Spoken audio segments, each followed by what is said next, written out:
পূর্বে যত বক্তা বলে গেলেন মোবাইলের পক্ষে বা মোবাইল ভালো, কিন্তু এই মোবাইল দুনিয়ার দিক দিয়ে দুনিয়াতে চলাফেরা করতে গেলে মোবাইলটা ভালো হতে হবে, কিন্তু এই মোবাইল 100%-এর মধ্যে 99% আপনার ইমানকে ধ্বংস করছে, আখিরাতকে ভুলিয়ে দিচ্ছে। এই মোবাইল আপনাকে একটি নবীর স্মরণকে ভুলিয়ে দিচ্ছে। নবীর নাম উচ্চারণ করতে পারছি না, চায়ের দোকানে বসে থাকলে আমরা কি করি? আইপিএল খেলা দেখলে আইপিএল খেলা আমরা গল্প লাগিয়ে দিই।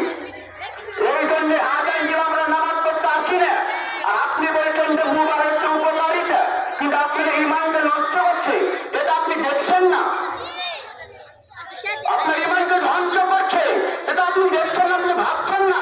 তাই মোবাইল আসার কারণে, এই মোবাইল আসার কারণে আমার কতটা ক্ষতি হয়েছে, আমার কতটা উপকার হয়েছে আপনি ভেবে দেখেছেন?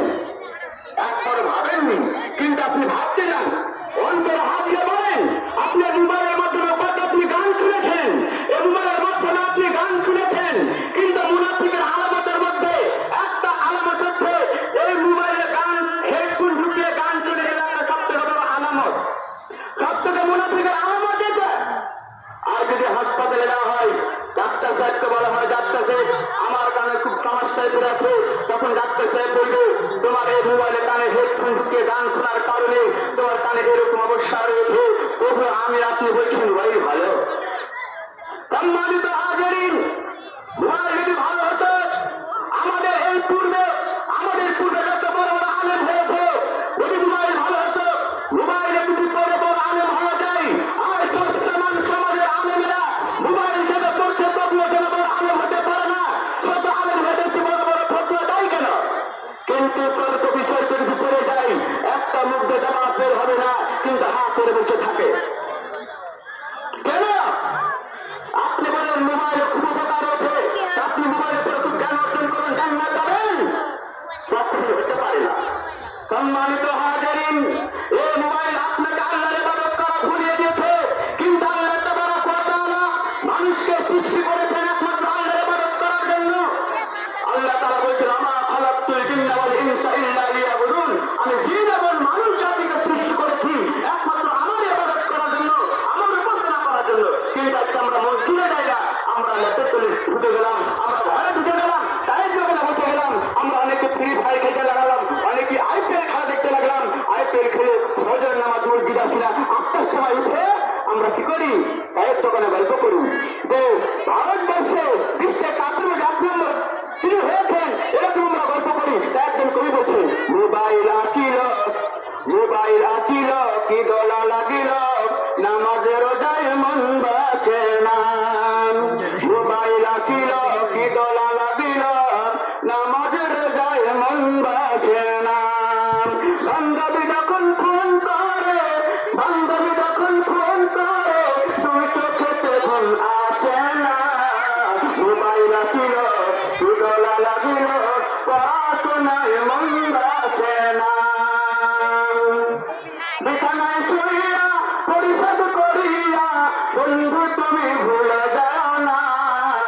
এইরকম ভাবে আমরা কি করি? সারা রাত থেকে মোবাইলে ফোনে কথা বলি, সারা রাত থেকে আইপিএল খেলা দেখি, আর ফজর সময় মসজিদে একটা লোক দেখতে পারি না, শুধু তাদের ইমাম সাহেবকে। আপনি বলছেন মোবাইল ভালো, এই মোবাইল আসার কারণে অনেক মা বোন স্বামীর খেদমত করে না। কি বলেন আপনি? কিন্তু জান্নাতে যেতে হলে তার আমল করতে হবে, নারীকে তার মধ্যে একটা স্বামীর খেদমত করার জন্য। কিন্তু যখন থেকে এই ইহুদি খ্রিস্টানেরা প্রত্যেকটা মুসলমানের সন্তানের হাতে, প্রত্যেকটা মুসলমানের পকেটে রসুলের খুন ঢুকিয়ে রেখে, তখন থেকে অনেক নারী স্বামীর খেদমত করে না। স্বামী যখন মাথানে আছে, যদি বলে আলেমা আমাকে এক গ্লাস পানি দাও তো, তখন সে বলে তুমি খেতে পারো, তোমার হাত তাহলে তোমাকে দেয়নি, এ কথা আমরা বলে থাকি।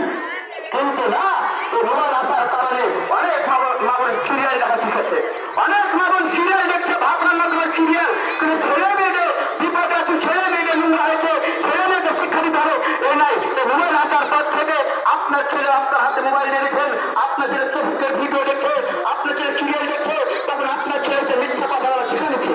এভাবে করি না, আল্লাহ রসুলের আমরা নাম নিই না, তখন আমরা বলি মোবাইল ভালো। মোবাইল কখনো ভালো, মোবাইল ভালো, কিন্তু মোবাইলের কোম্পানিকে জানে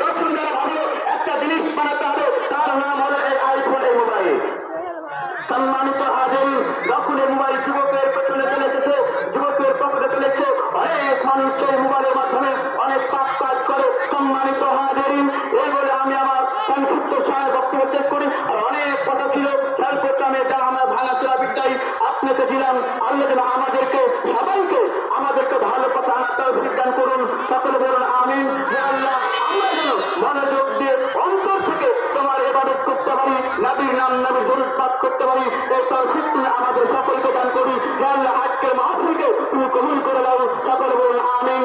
আসসালামু আলাইকুম।